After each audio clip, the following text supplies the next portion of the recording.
All right, everybody, welcome back, Bear Down. And yes, the Bears have signed another center, Coleman Shelton, former Rams starter. And my initial reaction was frustration and upset, and I still am a little bit. I'll explain why, and this is why you guys like to tune into this channel. I'm going to give you my basis and my foundation.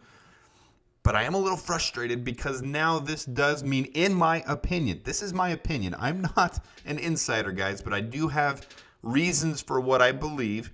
This means we're not getting Jackson Powers-Johnson, which means Ryan Poles and Ian Cunningham, when they're sitting up there in the booth at the combine, it means, and people have pointed out that was on the defensive line day, it means they've fallen in love with an edge. Let me explain why that's not a horrible thing. Because at 1-9, it's very consensus that everybody in the top 8 is going offense. This is a very offensive-heavy draft. People need to realize that doesn't mean the defensive players are garbage. In fact, it's very touted that there's 2 or 3 edges that could be impact players, and it's a very loaded cornerback class. Now, obviously, we're not in the market for a cornerback, but think about that for a minute. You've got the top 8 on the board going offensive. That means essentially Ryan Poles is getting 2 first number 1 overall picks. He's getting the choice of number 1 offensive player he wants, and at number 9, he gets to pick whatever defensive player he wants. If he wants Dallas Turner, if he wants Jared Verse, if he wants Leatu Latu, he gets to pick him. He doesn't have to trade down with 9. So this confirms in my mind, and you can share my opinion, you can debate it, you can do what you want in the comments. This determines in my mind Ryan Poles does not want to trade down from 1-9. He sees too much value in taking the edge that he wants, and he sees the value. While I'm not GM, Adam sees the value of next year's edge class. Ryan Poles says, hell no. I get to pick whatever edge I want. I'm in charge of this. I'm going to go ahead and take my guy, trade down from 1-1, get the wide receiver I want, get first pick of whatever wide receiver I want, get whatever edge I want, and still pick up second-round draft capital by trading down from 1-1. This means to me, it was a 1-year deal. Remember that. 1-year deal for the center we just picked up means that, in my opinion, we're still drafting a center, but this means we're drafting Zach Frazier. And now if it doesn't end up being Zach Frazier in the second round, I'm double upset because we need to take one of these top 2 guys. Ryan Bates, remember, is a quality guard center combo backup. I do not think that he's stuck on the center position. In fact, we needed depth very badly to replace Ja'Tyre Carter. That was a huge need, as I pointed out in my videos. So again, we're going depth here. We're going leadership. Ryan Poles has showed that's his MO of free agency and then building through the draft. So yes, I do think we're still taking a center, but this absolutely, to me, tips his hand that he's not taking Jackson Powers-Johnson like Adam wanted him to.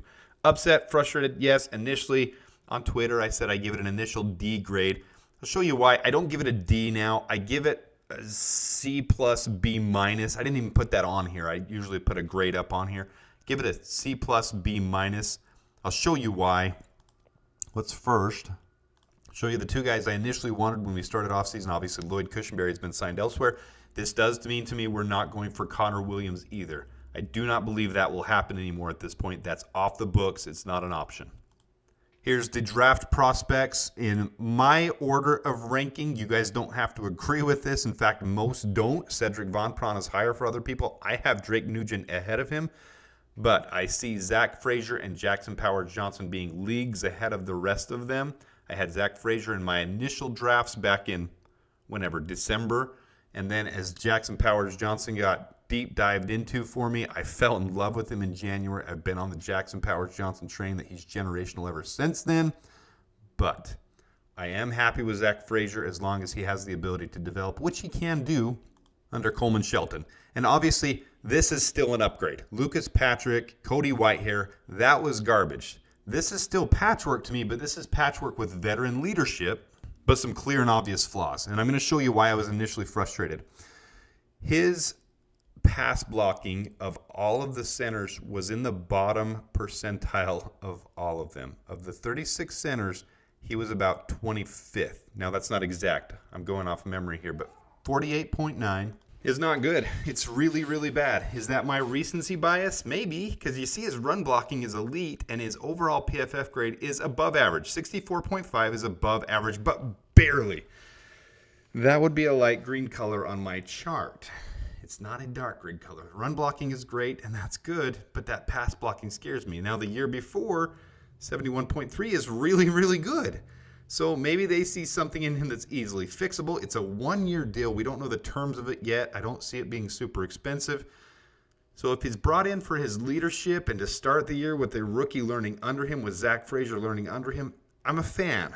But I'm going to give this a solid C+. That's what I'm going to give this grade. But to me, with the opportunities we have, I don't want to see the light green, that whitish color like Braxton Jones. I want to see the dark greens. I'm selfish right now. I want the Bears to be competing for the division. I want us to beat the Lions and beat the Packers. I want that. So to have a light green, it's better than red. It's better than red. We'll say that. It's better than red. So overall progress. Let's see what Ryan Poles does in the draft. I give it a C+. That's going to be my grade I give it. There is some concern, but I'm hoping because of the last 2 years, a little bit of mixed results there with the pass blocking and run blocking. Hopefully they see Semo being able to work Chris Morgan. Hopefully they'll be able to see Chris Morgan being able to work with him and tap some stuff there and have a young guy work under him. No, I don't think that's Doug Kramer. I had hopes for Doug Kramer, but Doug Kramer was a very late round draft pick that was out of necessity, and he's never panned out. So at this point, he's a practice squad guy, cut candidate. This is all about drafting a rookie now, and I see that being Zach Frazier. Initially, I had my rankings as Jackson Powers Johnson first, and then Edge being Chop Robinson in the second. Chop Robinson might not even make it to the second, so that's realistic. So to think of that perspective, that Ryan Poles sees first round having the first defensive player off the board be our option, that's a good opportunity. So that's why I do not believe, this is my opinion now, after this signing, I do not believe we're trading down from number 9. I don't think it's going to happen. Now it's all about picking the best edge that we want at 9. And in the second round, the extra pick we get from having the trade down to 1-2, or even again from 2 to 3, we could have 2 second-round picks. One of those will be used on Zach Frazier. That's my new stance. So let me know what you guys think. That's my opinion after this signing. We'll get the details out of the salary cap. They're not going to change much from this one, so I didn't even include it on here. We're still roughly about 21 million, 22 million left that we can spend. We'll see if we pick up a rotational edge here in the next day with the visit that was had. I'm not too excited about DJ. We'll see what happens, but I'll let you know when things drop, when things happen. I'll let you know my thoughts and my opinion, my perspective. That's what you guys want here. So until next time, bear down.